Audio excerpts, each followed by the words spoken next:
The Empire of the Ants by Herbert George Wells. Chapter 1. When Captain Gerilleau received instructions to take his new gunboat, the Benjamin Constant, to Badama on the Batamo arm of the Guaramadema, and there assist the inhabitants against a plague of ants, he suspected the authorities of mockery. His promotion had been romantic and irregular, the affections of a prominent Brazilian lady, and the captain's liquid eyes had played a part in the process, and the Diario and O Futuro had been lamentably disrespectful in their comments. He felt he was to give further occasion for disrespect. He was a Creole. His conceptions of etiquette and discipline were pure-blooded Portuguese, and it was only to Holroyd, the Lancashire engineer, who had come over with the boat, and as an exercise in the use of English, the sounds were very uncertain, that he opened his heart. "It is in effect," he said, "to make me absurd. What can a man do against ants? They come, they go." "They say," said Holroyd, "that these don't go. That chap you said was a Sambo." "Zambo. It is a sort of mixture of blood." "Sambo. He said the people are going." The captain smoked fretfully for a time. "These things have to happen," he said at last. "What is it? Plagues of ants and such like as God wills. There was a plague in Trinidad, the like ants that carry leaves, all their oranges trees, all their mangoes. What does it matter? Sometimes ant armies come into your houses, fighting ants, a different sort. You go and they clean the house. Then you come back again. The house is clean, like new. No cockroaches, no fleas, no jiggers in the floor." "That Sambo chap," said Holroyd, "says these are a different sort of ant." The captain shrugged his shoulders, fumed, and gave his attention to a cigarette. Afterwards, he reopened the subject.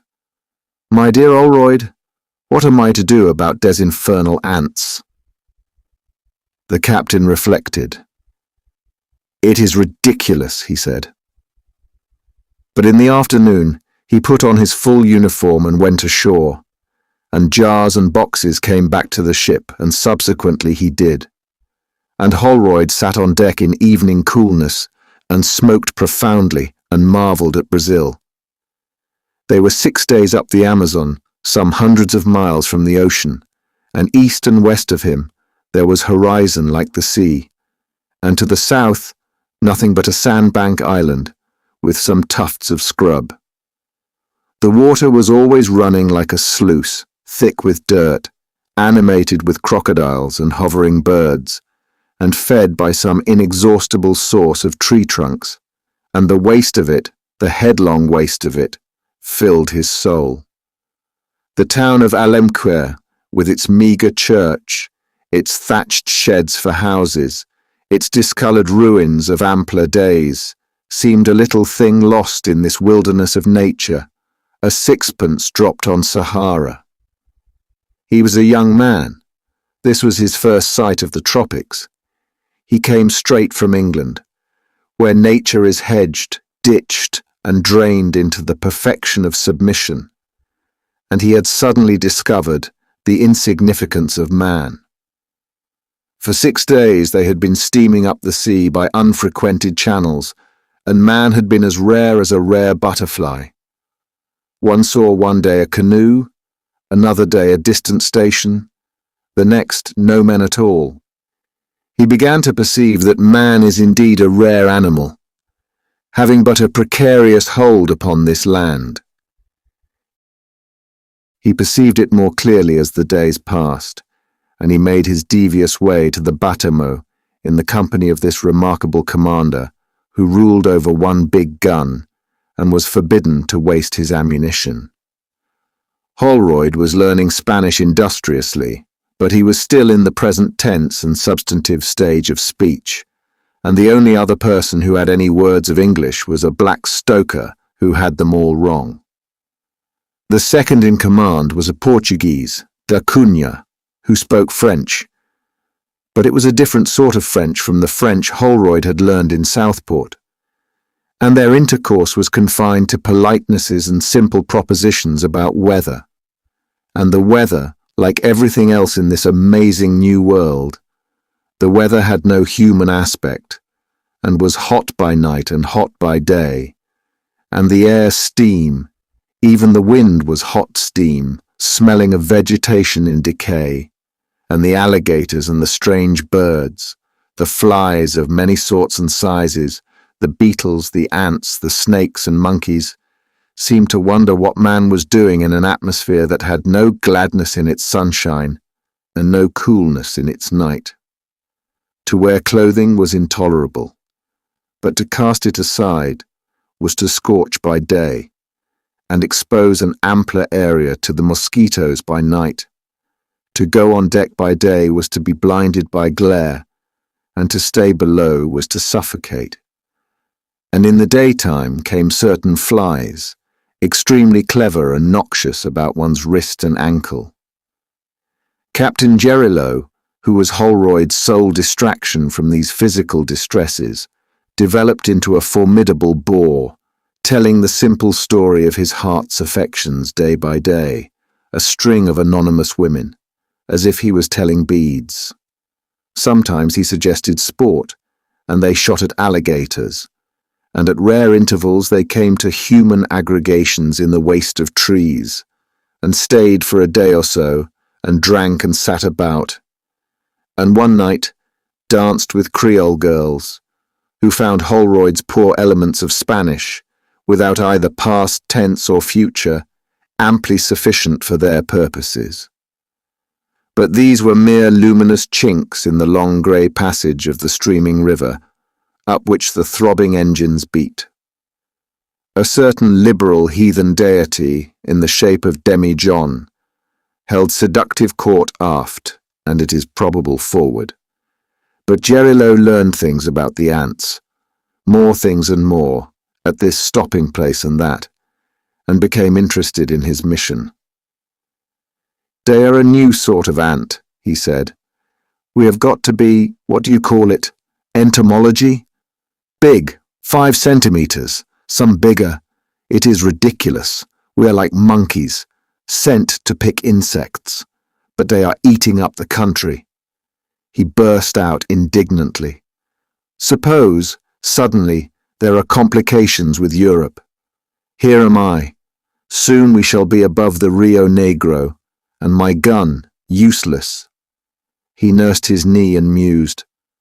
"Those people who were there at the dancing place, they have come down. They have lost all they got. The aunts come to their house one afternoon. Everyone run out. You know when the aunts come, one must. Everyone runs out and they go over the house. If you stayed, they'd eat you. See? Well, presently they go back. They say, the aunts have gone. The aunts haven't gone.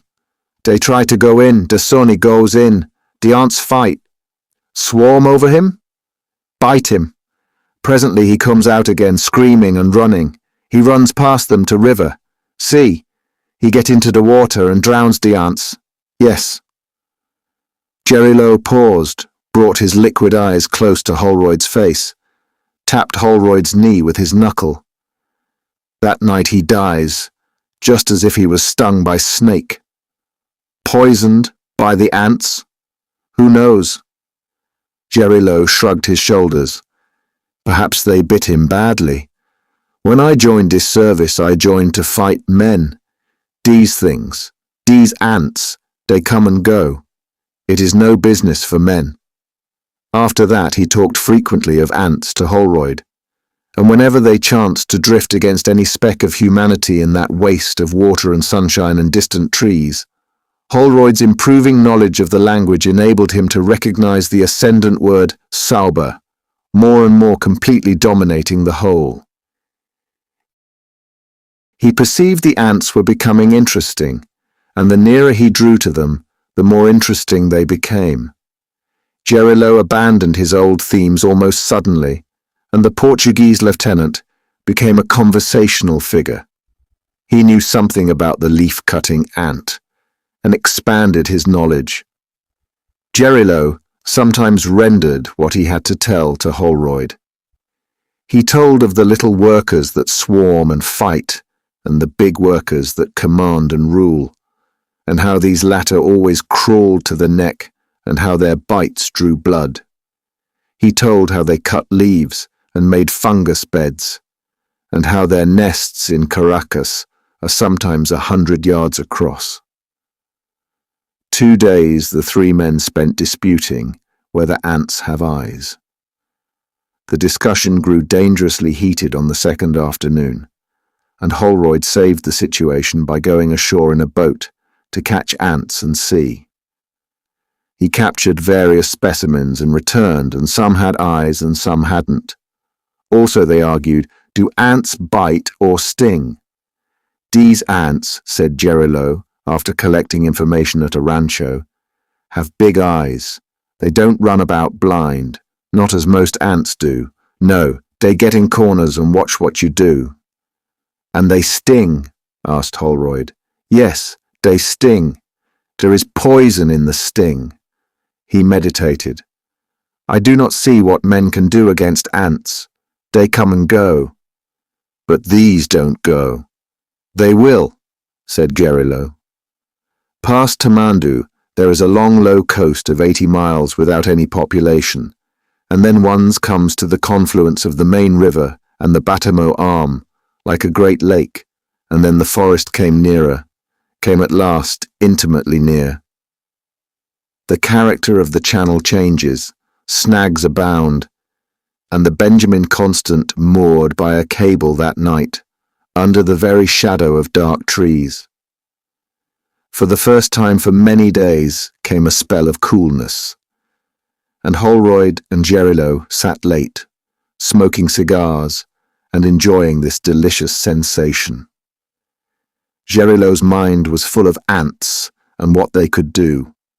He decided to sleep at last and lay down on a mattress on deck, a man hopelessly perplexed. His last words, when he already seemed asleep, were to ask, with a flourish of despair, what can one do with ants? The whole thing is absurd. Holroyd was left to scratch his bitten wrists and meditate alone. He sat on the bulwark and listened to changes in Gerilleau's breathing until he was fast asleep, and then the ripple and lap of stream took his mind, and brought back that sense of immensity that had been growing upon him since first he had left Para and come up the river. The monitor showed but one small light, and there was first a little talking forward, and then stillness. His eyes went from the dim black outlines of the middle works of the gunboat towards the bank, to the black overwhelming mysteries of forest, lit now and then by a firefly, and never still from the murmur of alien and mysterious activities. It was the inhuman immensity of this land that astonished and oppressed him. He knew the skies were empty of men. The stars were specks in an incredible vastness of space. He knew the ocean was enormous and untamable. But in England he had come to think of the land as man's. In England it is indeed man's. The wild things live by sufferance, grow on lease, everywhere the roads, the fences, and absolute security runs. In an atlas, too, the land is man's, and all coloured to show his claim to it, in vivid contrast to the universal independent blueness of the sea. He had taken it for granted that a day would come when everywhere about the earth, plough and culture, light tramways and good roads and ordered security would prevail, but now he doubted. This forest was interminable. It had an air of being invincible, and man seemed at best an infrequent precarious intruder. One travelled for miles amidst the still silent struggle of giant trees, of strangulating creepers, of assertive flowers. Everywhere the alligator, the turtle, and endless varieties of bird and insects seemed at home, dwelt irreplaceable. But man at most held a footing upon resentful clearings, fought weeds, fought beasts and insects for the barest foothold, fell a prey to snake and beast, insects and fever, and was presently carried away. In many places down the river, he had been manifestly driven back, this deserted creek or that, preserved the name of a casa, and here and there ruinous white walls and shattered towers enforced the lesson. The puma, the jaguar, were more the masters here. Who are the real masters? In a few miles of this forest, there must be more ants than there are men in the world. This seemed to Holroyd a perfectly new idea. In a few thousand years, men had emerged from barbarism to a stage of civilization that made them feel lords of the future and masters of Earth. But what was to prevent ants evolving also? Such ants as one knew lived in little communities of a few thousand individuals, made no concerted efforts against the greater world. But they had a language, they had an intelligence. Why should things stop at that any more than men had stopped at the barbaric stage? Suppose presently the ants began to store knowledge, just as men had done by means of books and records, use weapons, form great empires, sustain a planned and organized war. Things came back to him that Gerilleau had gathered about these ants they were approaching. They used a poison like the poison of snakes. They obeyed greater leaders, even as the leaf-cutting ants do. They were carnivorous, and where they came, they stayed. The forest was very still. The water lapped incessantly against the side. About the lantern overhead there eddied a noiseless whirl of phantom moths. Gerilleau stirred in the darkness and sighed. "What can one do?" he murmured, and turned over, and was still again. Holroyd was roused from meditations that were becoming sinister by the hum of a mosquito. Chapter 2. The next morning Holroyd learned they were within 40 kilometers of Badama, and his interest in the banks intensified. He came up whenever an opportunity offered to examine his surroundings. He could see no signs of human occupation whatever, save for a weedy ruin of a house, and green-stained facade of the long-deserted monastery at Moju, with a forest tree growing out of a vacant window space, and great creepers netted across its vacant portals. Several flights of strange yellow butterflies with semi-transparent wings crossed the river that morning, and many alighted on the monitor and were killed by men. It was towards afternoon that they came upon the derelict Cuberta. She did not at first appear to be derelict. Both her sails were set and hanging slack in the afternoon calm, and there was the figure of a man sitting on the fore planking beside the shipped sweeps. Another man appeared to be sleeping face downwards on the sort of longitudinal bridge these big canoes have in the waist. But it was presently apparent, from the sway of her rudder and the way she drifted into the course of the gunboat, that something was out of order with her. Gerilleau surveyed her through a field glass and became interested in queer darkness of the face of the sitting man. A red-faced man he seemed, without a nose. Crouching he was rather than sitting, and the longer the captain looked, the less he liked to look at him, and the less able he was to take his glasses away. But he did so at last, and went a little way to call up Holroyd. Then he went back to hail the Cuberta. He hailed her again, and so she drove past him. Santa Rosa stood out clearly as her name. As she came by and into the wake of the monitor, she pitched a little, and suddenly the figure of the crouching man collapsed as though all its joints had given way. His hat fell off, his head was not nice to look at, and his body flopped lax and rolled out of sight behind the bulwarks. "Caramba!"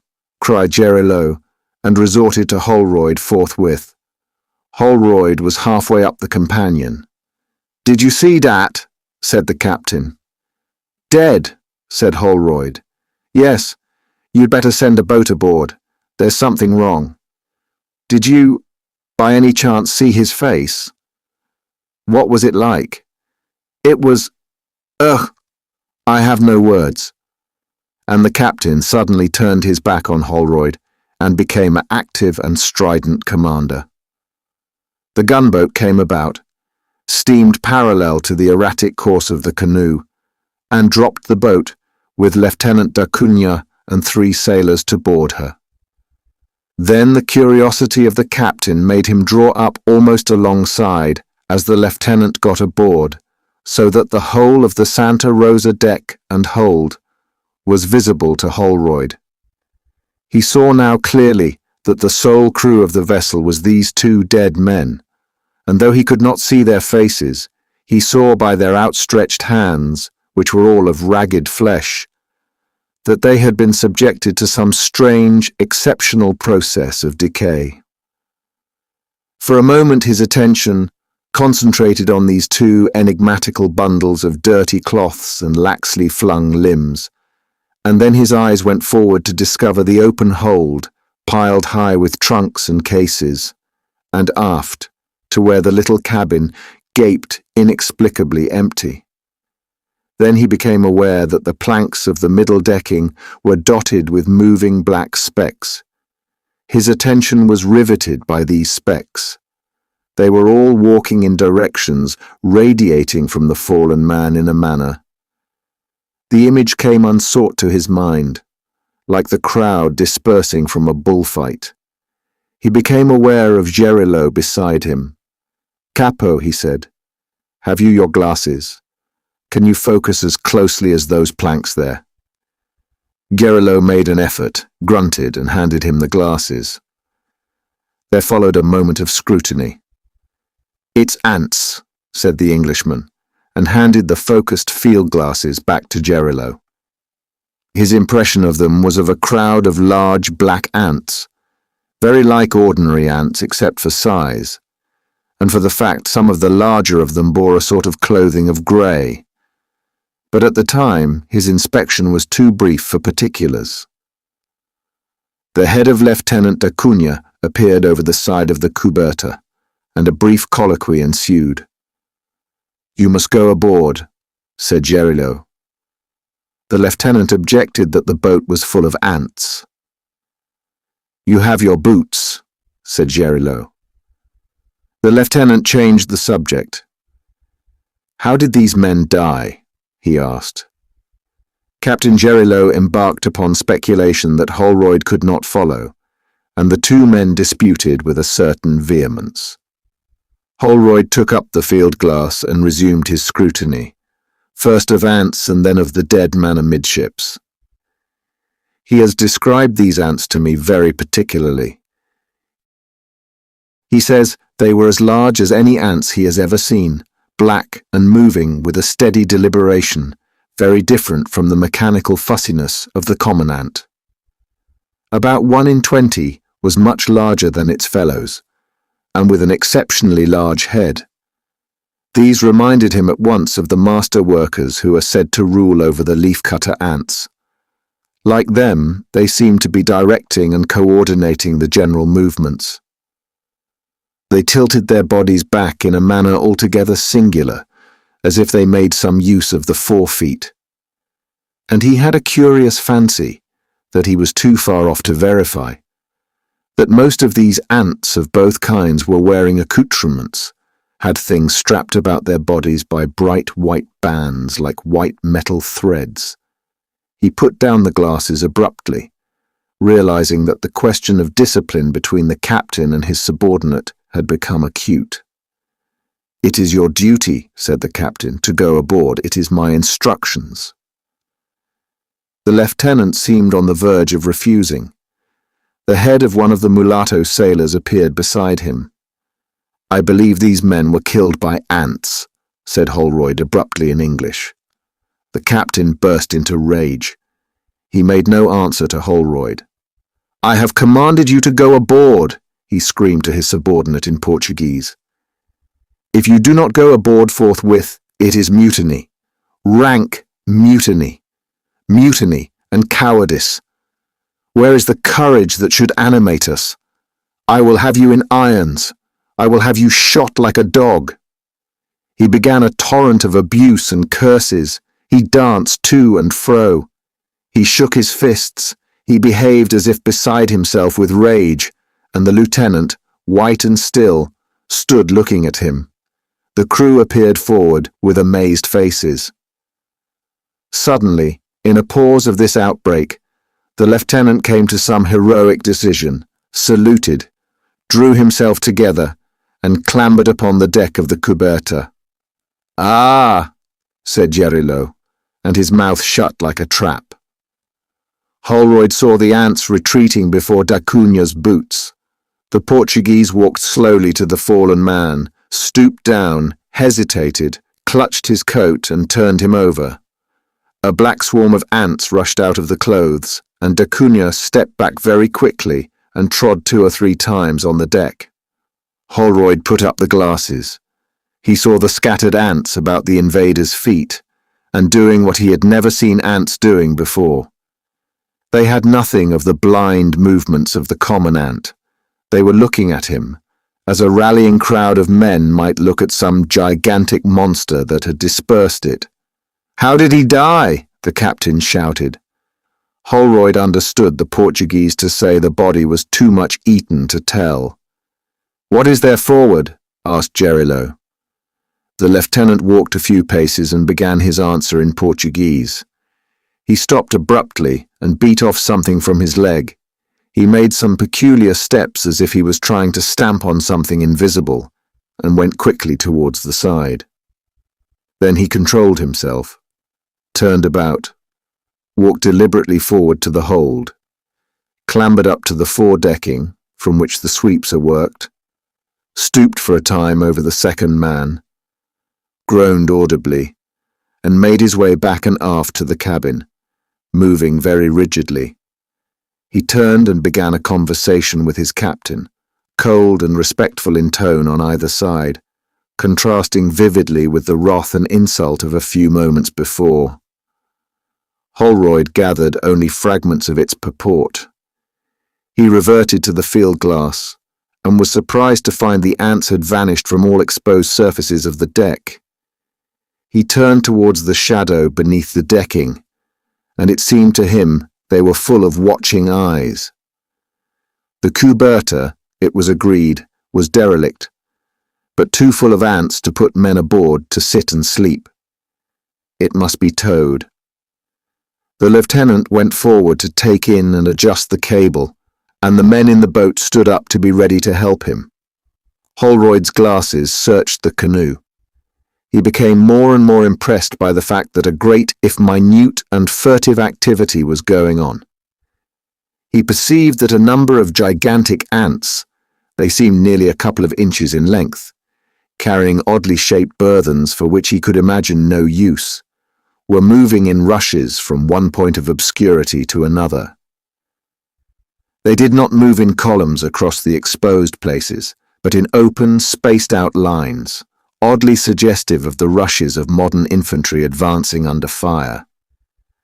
A number were taking cover under the dead man's clothes, and a perfect swarm was gathering along the side over which da Cunha must presently go. He did not see them actually rush for the lieutenant as he returned, but he has no doubt they did make a concerted rush. Suddenly the lieutenant was shouting and cursing and beating at his legs. "I'm stung," he shouted with a face of hate and accusation towards Gerilleau. Then he vanished over the side, dropped into his boat, and plunged at once into the water. Holroyd heard the splash.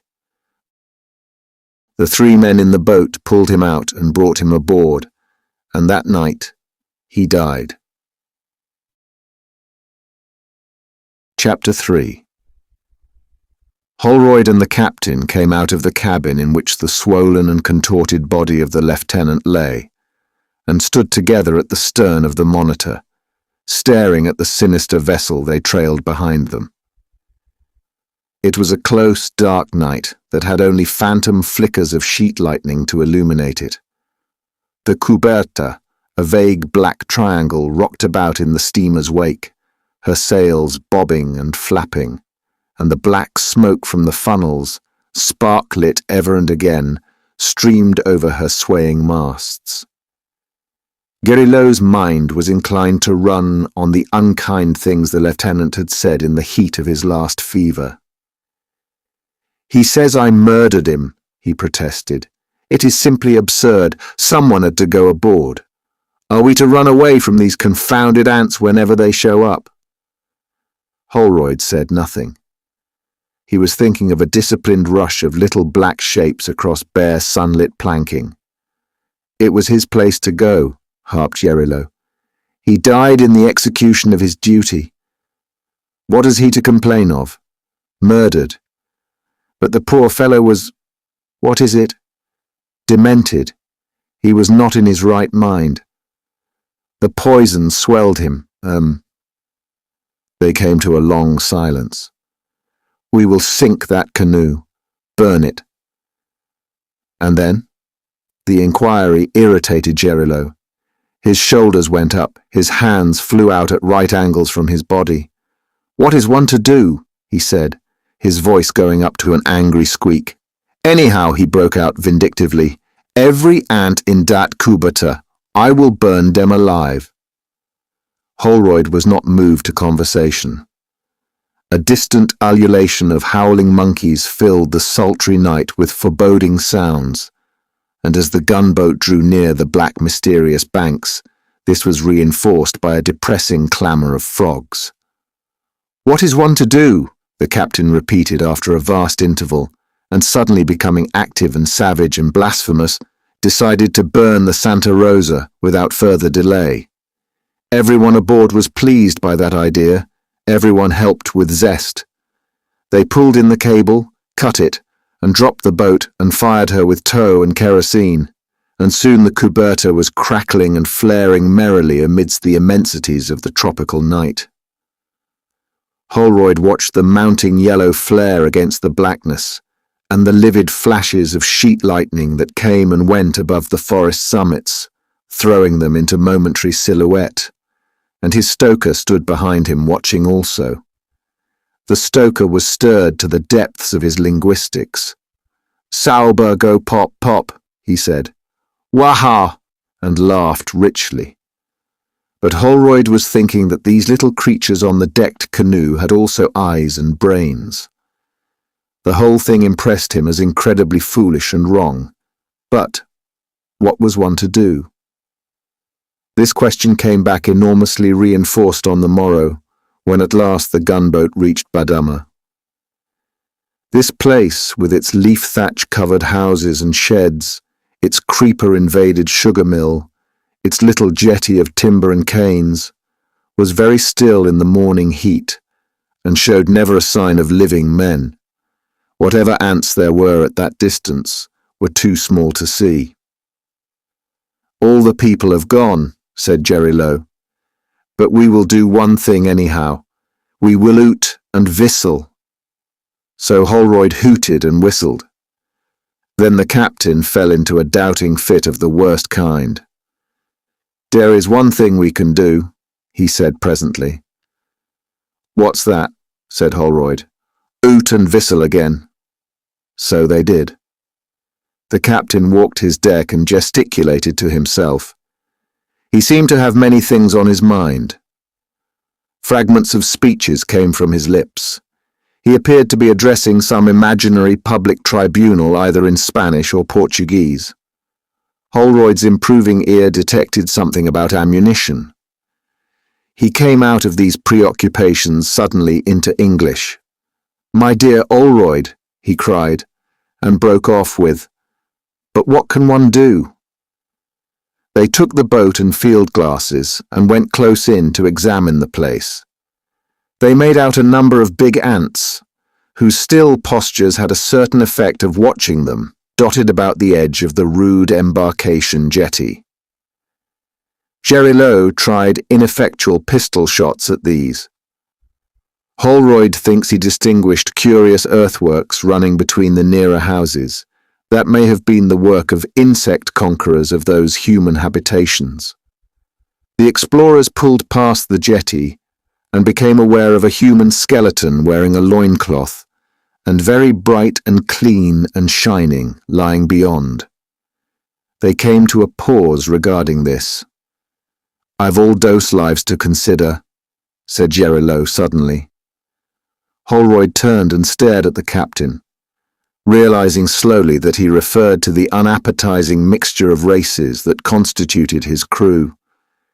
To send a landing party, it is impossible, impossible. They will be poisoned, they will swell up and abuse me and die. It is totally impossible. If we land, I must land alone in thick boots and with my life in my hand. Perhaps I should live. Or again, I might not land. I do not know. I do not know. Holroyd thought he did, but he said nothing. "The whole thing," said Gerilleau suddenly, "has been got up to make me ridiculous. The whole thing." They paddled about and regarded the clean white skeleton from various points of view, and then they returned to the gunboat. Then Gerilleau's indecisions became terrible. Steam was got up, and in the afternoon the monitor went on up the river with an air of going to ask somebody something, and by sunset came back again and anchored. A thunderstorm gathered and broke furiously, and then the night became beautifully cool and quiet, and everyone slept on deck. Except Gerilleau, who tossed about and muttered. In the dawn he awakened Holroyd. "Lord," said Holroyd, "what now?" "I have decided," said the captain. "What, to land?" said Holroyd, sitting up brightly. "No," said the captain, and was for a time very reserved. "I have decided," he repeated, and Holroyd manifested symptoms of impatience. "Well, yes," said the captain, "I shall fire the big gun." And he did. Heaven knows what the ants thought of it, but he did. He fired it twice with great sternness and ceremony. All the crew had wadding in their ears, and there was effect of going into action about the whole affair, and first hit and wrecked the old sugar mill, and then they smashed the abandoned store behind the jetty. And then Gerilleau experienced the inevitable reaction. "It is no good," he said to Holroyd. "No good at all. No sort of bally good. We must go back for instructions. There will be the devil of a row about this ammunition. Oh, the devil of a row. You don't know." Holroyd. He stood regarding the world in infinite perplexity for a space. "But what else was there to do?" he cried. In the afternoon the monitor started downstream again, and in the evening a landing party took the body of the lieutenant and buried it on the bank upon which the new ants have so far not appeared. Chapter 4. I heard this story in a fragmentary state from Holroyd not 3 weeks ago. These new ants have got into his brain, and he has come back to England with the idea, as he says, of exciting people about them before it is too late. He says they threaten British Guiana, which cannot be much over a trifle of 1,000 miles from their present sphere of activity, and that the Colonial Office ought to get to work upon them at once. He declaims with great passion, "These are intelligent ants." Just think what that means. There can be no doubt they are a serious pest, and that the Brazilian government is well advised in offering a prize of £500 for some effectual method of extirpation. It is certain, too, that since they first appeared in the hills beyond Badama, about 3 years ago, they have achieved extraordinary conquests. The whole of the south bank of the Batamo River, for nearly 60 miles, they have in their effectual occupation. They have driven men out completely, occupied plantations and settlements, and boarded and captured at least one ship. It is even said they have, in some inexplicable way, bridged the very considerable Capuarana arm and pushed many miles towards the Amazon itself. There can be little doubt that they are far more reasonable and with a far better social organization than any previously known ant species. Instead of being dispersed societies, they are organized into what is in effect a single nation. But their peculiar and immediate formidableness lies not so much in this as in the intelligent use they make of poison against their enemies. It would seem this poison of theirs is closely akin to snake poison, and it is highly probable they actually manufacture it, and that the larger individuals among them carry the needle-like crystals of it in their attacks upon men. Of course, it is extremely difficult to get any detailed information about these new competitors for sovereignty of the globe. No eyewitnesses of their activity, except for such glimpses as Holroyd's, have survived the encounter. The most extraordinary legends of their prowess and capacity are in circulation in the region of the upper Amazon, and grow daily as the steady advance of the invader stimulates men's imaginations through their fears. These strange little creatures are credited not only with the use of implements and knowledge of fire and metals, and with organized feats of engineering that stagger our northern minds, used as we are to such feats as that of the Saubers of Rio de Janeiro, who in 1841 drove a tunnel under Paraíba, where it is as wide as the Thames at London Bridge, but with an organized and detailed method of record and communication analogous to our books. So far their action has been a steady, progressive settlement, involving the flight or slaughter of every human being in the new areas they invade. They are increasing rapidly in numbers, and Holroyd at least is firmly convinced that they will finally dispossess man over the whole of tropical South America, of every human being in the new areas they invade. They are increasing rapidly in numbers, and Holroyd at least is firmly convinced that they will finally dispossess man over the whole of tropical South America. And why should they stop at tropical South America? Well, there they are anyhow. By 1911 or thereabouts, if they go on as they are going, they ought to strike the Capuarana Extension Railway and force themselves upon the attention of the European capitalist. By 1920 they will be halfway down the Amazon. I fix 1950 or 60 at least for the discovery of Europe.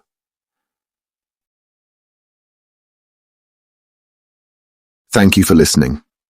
If you like our recordings, consider liking this video and subscribing to our channel so you don't miss any more audiobooks.